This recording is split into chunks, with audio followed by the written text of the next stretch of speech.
Assalamualaikum warahmatullahi wabarakatuh. Anak-anak kelas 7 yang Ibu Yani cintai, Ibu harap semua dalam keadaan sehat dan tetap semangat walaupun kita masih melaksanakan pembelajaran jarak jauh. Nah, anak-anak, sebelum kita mulai pembelajaran IPA pada pagi hari ini, Ibu mau tanya nih, anak-anak sudah siap belum mulai pembelajaran? Sudah ya? Apakah anak-anak sudah sarapan? Sudah. Ada yang belum? Nah, Ibu sarankan pada pagi hari sebaiknya kita menyempatkan diri untuk sarapan, karena pagi hari tubuh kita memerlukan energi untuk melakukan aktivitas sehari-hari. Salah satu contohnya yaitu belajar. Kalau tidak sarapan, anak-anak pasti lemas, sehingga nantinya bisa tidak fokus dalam mengikuti pelajaran. Jadi, anak-anak bisa sarapan terlebih dulu sebelum mengikuti pembelajaran hari ini. Untuk pelajaran IPA hari ini, materi yang akan kita pelajari tidak jauh beda dengan apa yang Ibu sampaikan tadi ya, yaitu tentang energi. Jadi hari ini kita akan belajar bab 6, yaitu energi dalam sistem kehidupan. Beberapa materi yang akan kita bahas pada bab 6 ini yaitu yang pertama tentang konsep energi, yang kedua yaitu tentang sumber-sumber energi, dan yang ketiga yaitu tentang transformasi energi termasuk fotosintesis. Pada pertemuan kali ini yang akan kita bahas adalah konsep energi dan sumber-sumber energi. Kemudian, untuk tujuan pembelajaran kali ini yaitu yang pertama, melalui kegiatan pengamatan, peserta didik dapat menjelaskan konsep energi dengan tepat. Yang kedua, melalui kegiatan pengamatan, peserta didik dapat menyebutkan bentuk-bentuk energi dengan tepat. Dan yang ketiga, melalui studi literatur, peserta didik dapat mengidentifikasi sumber-sumber energi dengan tepat. Pembahasan yang pertama yaitu konsep energi. Sebelumnya Ibu mau tanya, anak-anak pernah lihat mobil kan? Atau anak-anak juga pernah merasa lapar kan? Nah, mobil membutuhkan energi dalam bentuk bahan bakar agar dapat dikendarai. Sedangkan kita membutuhkan energi kimia dalam bentuk makanan agar dapat melakukan aktivitas sehari-hari. Jadi, apa sih energi itu? Energi adalah kemampuan untuk melakukan usaha atau melakukan suatu perubahan.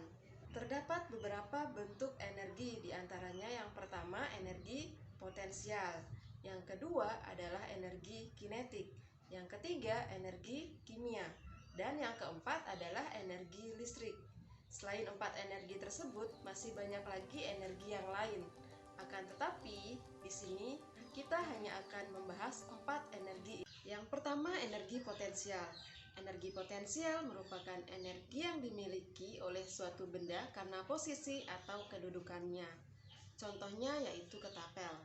Pada saat kita bermain ketapel, batu akan mendapatkan energi pada saat karet ketapel diregangkan. Energi inilah yang menyebabkan batu terlempar dari karet ketapel. Contoh yang lain yaitu air terjun. Air terjun memiliki energi karena ketinggiannya. Pada umumnya, energi potensial dirumuskan dengan EP sama dengan M kali G kali H, di mana EP adalah energi potensial, M adalah massa benda, G adalah percepatan gravitasi, dan H adalah ketinggiannya. Bentuk energi yang kedua adalah energi kinetik. Nah, anak-anak, apakah kalian pernah mencoba mendorong sebuah meja?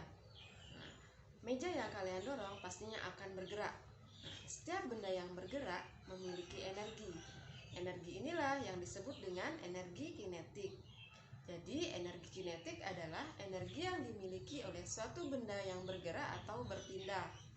Pada umumnya, energi kinetik dirumuskan dengan EK sama dengan setengah dikali M dikali V kuadrat, di mana EK adalah energi kinetik, M adalah massa benda, dan V adalah kecepatan benda. Bentuk energi yang ketiga adalah energi kimia. Energi kimia adalah energi yang terkandung pada suatu zat. Contohnya, energi kimia yang terkandung pada makanan. yang dibutuhkan oleh tubuh agar dapat melakukan aktivitas sehari-hari. Contoh yang lain yaitu energi kimia yang terdapat pada bahan bakar minyak yang digunakan pada kendaraan agar dapat menggerakkan mesin. Selanjutnya yaitu energi listrik. Energi listrik merupakan energi yang dimiliki oleh suatu benda yang bermuatan listrik. Energi ini paling banyak digunakan dalam kehidupan sehari-hari karena mudah diubah menjadi bentuk energi yang lain. Contohnya lampu. Pada lampu terjadi perubahan energi listrik menjadi energi cahaya. Yang kedua, contohnya setrika listrik.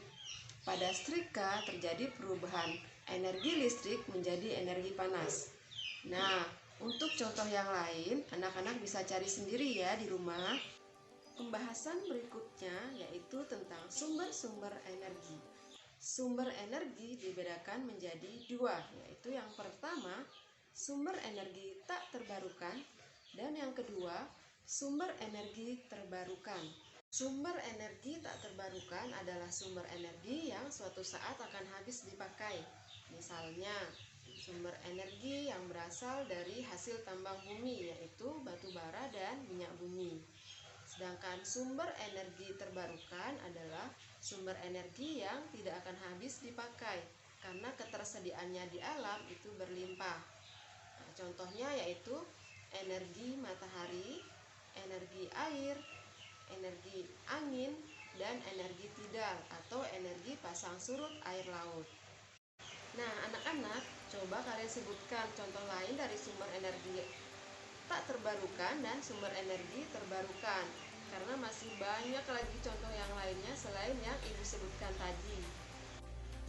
Baik anak-anak, untuk materi IPA hari ini kita cukupkan sampai di sini. Jadi tadi kita sudah belajar tentang konsep energi, yang kedua kita sudah belajar tentang bentuk-bentuk energi, dan yang ketiga kita sudah belajar tentang sumber-sumber energi. Jadi ibu harap mulai sekarang anak-anak bisa berhemat energi dan menggunakan energi dengan bijak, sehingga energi yang kita butuhkan tercukupi.